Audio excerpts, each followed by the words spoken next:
Hello दोस्तों, मैं हूं आपका इनसाइट एक्सपर्ट और आज हम अपनी पिछली वीडियो को आगे बढ़ाएंगे। जैसा कि हमने अपनी पिछली वीडियो में जाना था इलॉन मस्क के व्यक्तित्व, उनके विचार, उनका जिद्दीपन, उनकी सफलताओं के बारे में। लेकिन आज हम इस वीडियो के थ्रू जानेंगे कि मस्क को कितनी असफलताओं से गुजरना पड़ा, जिससे ना तो उनका हौसला कमजोर हुआ और ना ही उन्होंने हार मानी। तो हम बात शुरू करेंगे बिल्कुल शुरुआती जिंदगी से। इलोन ने अपनी जिंदगी एक नौकरी से शुरू करनी चाहिए थी। उन्होंने नेक्सकेप कंपनी में इंटरव्यू दिया था, जहां उन्हें रिजेक्ट कर दिया गया और ये कहकर नहीं रखा गया कि वो अभी उसके लायक नहीं है। इलोन ने अपनी पहली कंपनी Zip2 की शुरुआत की। उन्हें अभी बिजनेस का एक्सपीरियंस नहीं था, जिसके कारण कंपनी में बोर्ड ऑफ डायरेक्टर्स का गठन हुआ। थोड़े दिनों बाद इलोन को उन्हीं के बोर्ड ऑफ डायरेक्टर्स ने उन्हीं की कंपनी से निकाल दिया, जिसके बाद उन्हें बहुत तगड़ा झटका लगा। लेकिन इलोन हार मानने वालों में से नहीं थे। उन्होंने पेपल को लॉन्च कर दिया, पर दुर्भाग्य से उनके इस बिजनेस आइडिया को 1999 में दुनिया के श्रेष्ठ 10 घटिया आइडियाज में शामिल किया गया। अगले ही साल सन 2000 में जब उन्होंने Zip2 को $340 मिलियन में बेचा, उनकी हिस्सेदारी कंपनी में 7% थी और उनके हिस्से में $22 मिलियन आए, जिसमें से उन्होंने सबसे पहले अपनी $1 मिलियन की मैक्लेरन F1 स्पोर्ट्स कार खरीदी और बहुत जल्दी ही उन्होंने वो कार भी गंवा दी।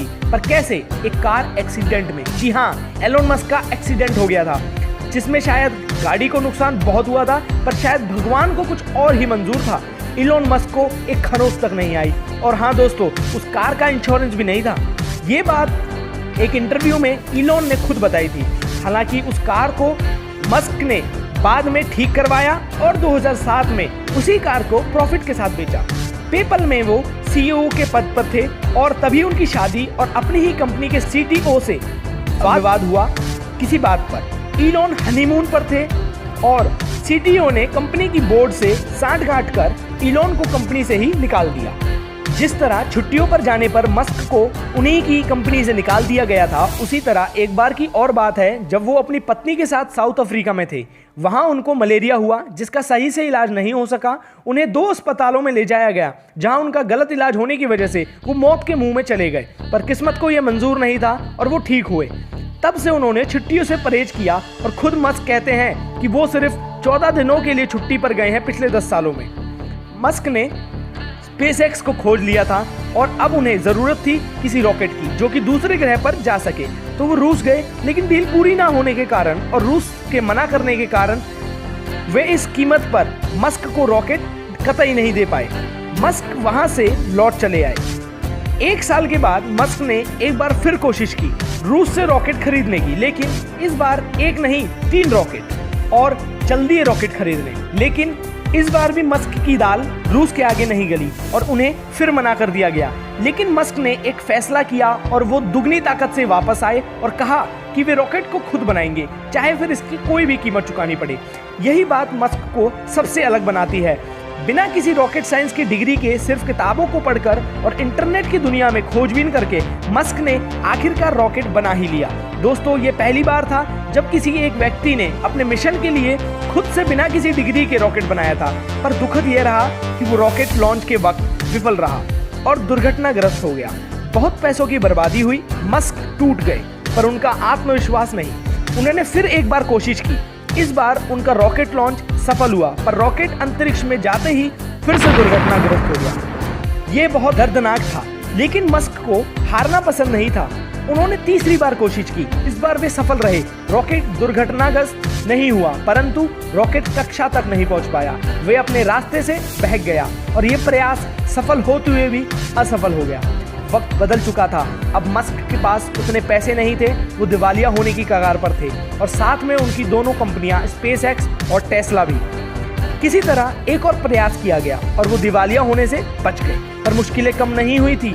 पहली रॉकेट की लैंडिंग के वक्त जब रॉकेट लैंड करने वाला था, तभी रॉकेट में गड़बड़ी हुई और रॉकेट असंतुलित होकर समुद्र में जा गिरा, जो कि भारी नुकसान लेकर आया। इस बार बारी दूसरी कंपनी की थी, टेस्ला की कार मॉडल S, जिसे कि नया लॉन्च किया गया था। बैटरी की कमी के कारण कार में आग लग जाती थी, जो कि टेस्ला और सबसे ज्यादा इलोन के लिए सर का दर्द बन चुका था। एक बार फिर से सन 2015 में रॉकेट के लॉन्च के दौरान रॉकेट दुर्घटनाग्रस्त हो गया। ये सब बहुत दुख भरा था और उसके लिए तो बहुत ही ज़्यादा, जो महीनों तक मेहनत करते थे और अंत में यह दुर्घटना हो जाती थी। इलॉन ने कभी भी रुकना नहीं सीखा, वो लगातार प्रयास करते रहे। एक बार फिर गाज गिरी कारों पर। मॉडल एस के बाद टेस्ला ने अपनी नई कार मॉडल एक्स को बाजारों में उतारा। लोगों ने बहुत ही जोश के साथ नए मॉडल की प्री बुकिंग की, पर होनी को कौन टाल सकता था। एक बार फिर मुश्किलें सामने आई और मॉडल एक्स की डिलीवरी 18 महीनों यानी कि करीब 1.5 साल बाद शुरू हुई। ग्राहक इस बात से नाखुश थे और साथ में मस्क भी। रॉकेट लॉन्च की अनेक दुर्घटनाओं के बाद अब मस्क को मानो आदत हो चुकी थी, एक के बाद एक। वर्ष 2016 एक और ऐसी ही दुर्घटना लेकर आया। मस्क के रॉकेट को इस बार फेसबुक के मार्क का एक सैटेलाइट भी अंतरिक्ष पर ले जाना था, जिसकी कीमत करीब $300 मिलियन थी। परंतु हुआ वही जो बार बार हुआ था, एक और बुरी खबर। पर इतनी परेशानियां या इतनी असफलताएं काफी नहीं थी मस्क के हौसलों को तोड़ने के लिए। एक जिद्दी और जुनूनी व्यक्ति कैसा होता है, सही मायनों में इलॉन मस्क ने हमें प्रूव करके दिखाया है। दोस्तों, इतनी सारी नाकामयाबी देखने के बाद भी एलोन मस्क आज इतना नाम कर पाए हैं। ये सारी असफलताएं उनके सपनों, उनके जुनून और उनकी मेहनत के सामने बहुत छोटी हैं। दोस्तों, जब आप किसी भी कार्य को करते हैं तो मुश्किलें ज़रूर आती हैं। लगे रहना ही सफलता का मंत्र है, जिसे हम कंसिस्टेंसी भी कहते हैं। अगर मस्क किसी भी पड़ाव पर हार मान लेते तो शायद आज इलोन मस्क हमारे सामने नहीं होते और ना हम उनकी बात कर रहे होते। और दोस्तों, इन्हीं सारी खूबियों और अपने आधुनिक क्षमता वाले दिमाग की नई नई खोजों के कारण उन्हें असली का आयरन मैन भी कहा जाता है। और हाँ दोस्तों, एक दिलचस्प बात जो मैं आप लोगों को बता रहा हूँ कि इलोन मस्क ने आयरन मैन 2 मूवी में भी एक कैमियो रोल किया है। और हाल ही में इलोन के नाम एक और उपलब्धि शामिल हो गई है, जिससे उन्होंने इतिहास रच दिया है। जी हाँ दोस्तों, इलोन मस्क की कंपनी स्पेस एक्स दुनिया की पहली प्राइवेट कंपनी बन गई है, जिसने नासा के 2 अंतरिक्ष यात्रियों को अंतरिक्ष की कक्षा में पहुंचाया है, वो भी अमेरिका की ही धरती से। और इसी इतिहास के बाद 9 सालों में पहली बार ऐसा हुआ है कि कोई रॉकेट अमेरिका की धरती से लॉन्च किया गया हो। तो दोस्तों, ये सब इंसिडेंट्स मस्क की जिंदगी की कहानी थे। अब आपको देखना है कि आप क्या बनना चाहते हैं, आपकी कहानी कैसी होगी और आप कैसे जीना चाहते हैं। शायद मेरी ये वीडियो किसी के काम आ जाए और किसी सोते हुए को उठाकर खड़ा कर दे। तब तक के लिए वीडियो को लाइक करते रहिए और ऐसी ही कुछ और दिलचस्प वीडियो देखने के लिए चैनल को सब्सक्राइब करना ना भूलें। वीडियो को और इसके अंदर छुपे मैसेज को बार बार देखें। तब तक के लिए ऑल द बेस्ट।